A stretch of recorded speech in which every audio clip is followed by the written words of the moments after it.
சுவாமி விவேகானந்தர் India முழுவதும் பயணம் செய்த பொழுது 1882ஆம் ஆண்டு டிசம்பர் மாதம் தென்கோடியில் உள்ள கன்னியாகுமரிக்கு வருகை இருந்தார். அவர் குமரிக்கடலின் நடுவே மகாசக்தியான குமரி பகவதி அம்மன் ஒற்றை காலில் சிவனை நோக்கி தவம் இருந்த பொழுது அவரது திருவடி பாதம் பதிந்த ஸ்ரீ பாத பாறையில் தானும் தவம் செய்ய வேண்டும் என்று விரும்பினார்.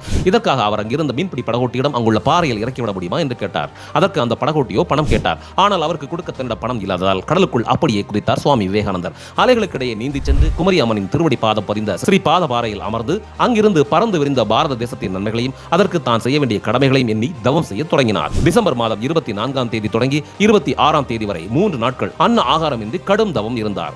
பாரத தேசத்தின் ஆன்மீகத்தை அமெரிக்கா வரை எடுத்துச் சென்று வரலாற்று புகழ்மிக்க சிகாகோ உரையில் உலகத்திற்கே எடுத்துரைத்த சுவாமி விவேகானந்தரின் அருள் ஞானத்தின் வித்தாய் அமைந்த நிகழ்வுதான் அவரின் குமரிமுனை தியானம். இந்த வரலாற்று நிகழ்வை போற்றும் விதமாக 1970ஆம் ஆண்டு விவேகானந்தர் தவம் இருந்த ஸ்ரீ பாதபாறையில் விவேகானந்தருக்கு நினைவு மண்டபம் எழுப்பப்பட்டது.